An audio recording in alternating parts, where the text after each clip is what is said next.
Jill, being very steeped in the social selling world, how do you find the insights to be relevant to the conversations you're having with your prospects or on behalf of your clients' prospects? Yeah.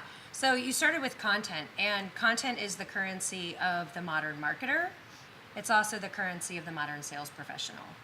And I'm actually have always been someone who uses content as my way to circle back, check in.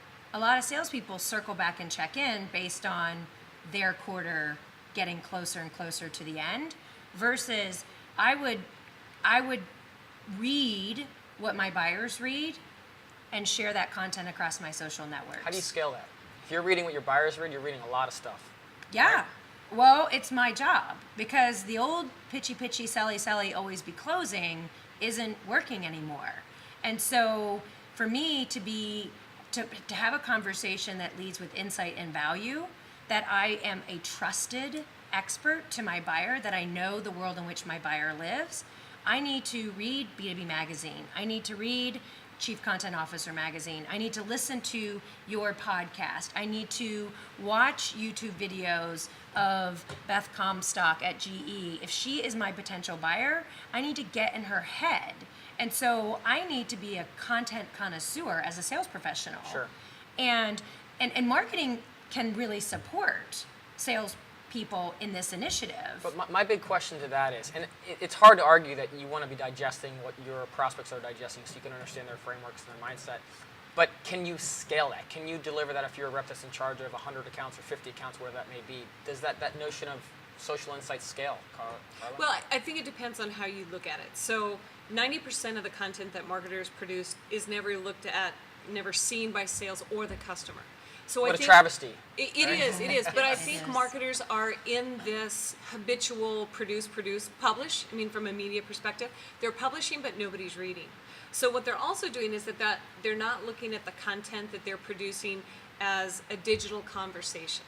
So they're looking, if you looked at how marketers behaved with their customers, all they're doing is talking at them, turning around, talking at them, turning around. They're not having a conversation.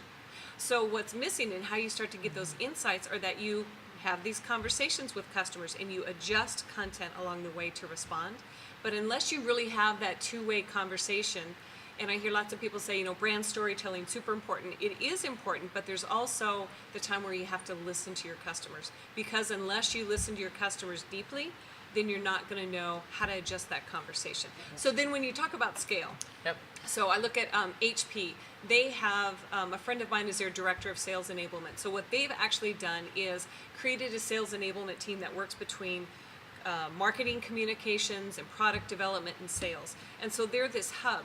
And so when sales says, I need something, instead of having the salesperson spend time looking for it, they actually have this sales enablement group go out, put it together, because they see the value of having someone on this team put together all of this information on a scaled size and delivering it to salespeople rather than taking those salespeople out of the field to put it together. I love it. So when we're hunting down these insights, are we looking in the right places?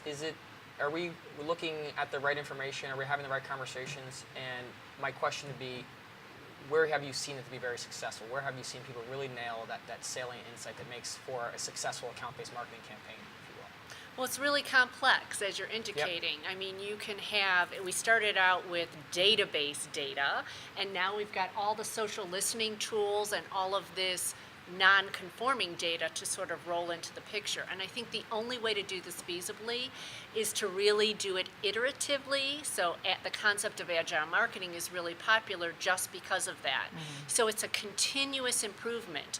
You take some data, you make your best guess.